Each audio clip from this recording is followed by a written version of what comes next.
আজকে স্বরাষ্ট্রমন্ত্রীকে আমরা বলতে শুনি রাষ্ট্রপতির ব্যাপারে কোনো কিছু করা যায় না। কেন করা যায় না? রাষ্ট্রপতিকে আইনের ঊর্ধ্বে, যে এতদিন তাকে দিয়ে কিছু উদ্দেশ্য হাসিল করা প্রয়োজন ছিল সেগুলো করা শেষ, এখন তাকে ডাস্টবিনে ছুঁড়ে ফেলার জন্য আপনারা আয়োজন করেছেন, কিন্তু ডাস্টবিনে ছুঁড়ে ফেললে হবে না, জনতা আওয়াজ তুলেছে, তাকে গ্রেপ্তারও করতে হবে। ওসমান হাদির ইতিহাসটা অন্তর্ভুক্ত করার জন্য কমিটি করা হয়েছিল, সেই কমিটিটাই বাতিল করে দেওয়া হয়েছে। একটু পরে আসলে বক্তৃতা দেন, বক্তৃতা দিলে আমরা আমাদের মূল কভারেজটা পেয়ে যাব।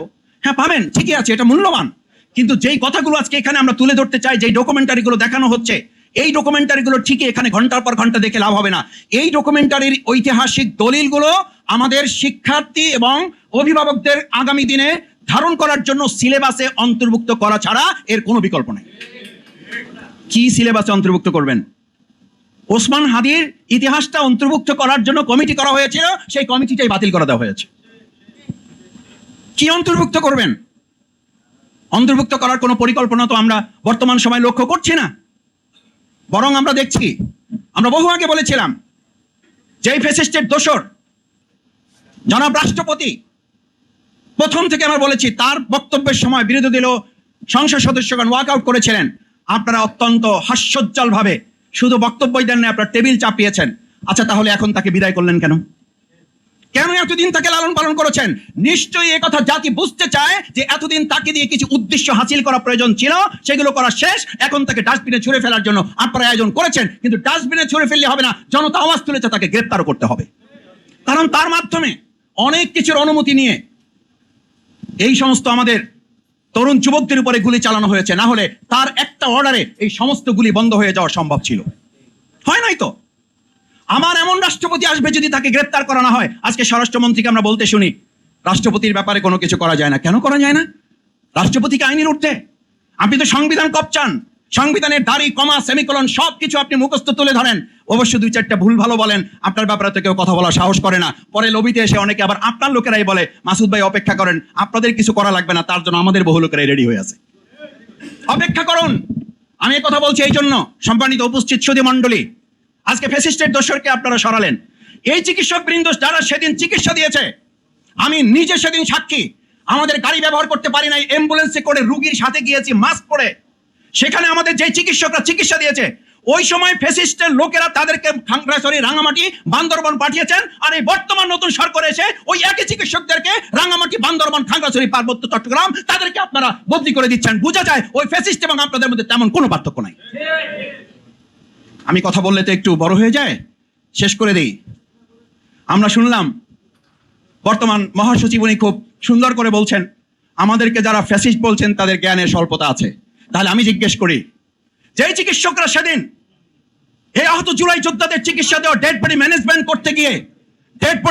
করতে গিয়ে যাদেরকে বদলি হতে হয়েছে, সেই একই চিকিৎসকদেরকে বর্তমান সরকার পুরস্কৃত করার পরিবর্তে তাদেরকে বদলি করছেন। আপনাদের ফ্যাসিস্ট হওয়া আপনারা বুঝতে পারছেন না, এটা বলার সীমাবদ্ধতা না, বরং আপনাদের বুঝার দৈন্যতার শামিল। আপনারা বুঝতে পারছেন না যে আপনারা ক্রমান্বয়ে ফ্যাসিস্ট হয়ে উঠছেন। সম্মানিত সুধী মণ্ডলী, শেষ কথা হচ্ছে, এই যে এত রক্ত, এত জীবন, এতগুলো সন্তান, এত ভাই হারালো, এই যে আমার বোন এসে এখানে কথা বললো, এই যে আমাদের চোখারা ভাই কথা বললো, এই যে আমাদের জীবন থেকে ফিরে আসা এক ভাই মৃত্যুর পথ থেকে ফিরে আসা কথা বললো, এই সমস্ত কিছুর মূল লক্ষ্য কি ছিল?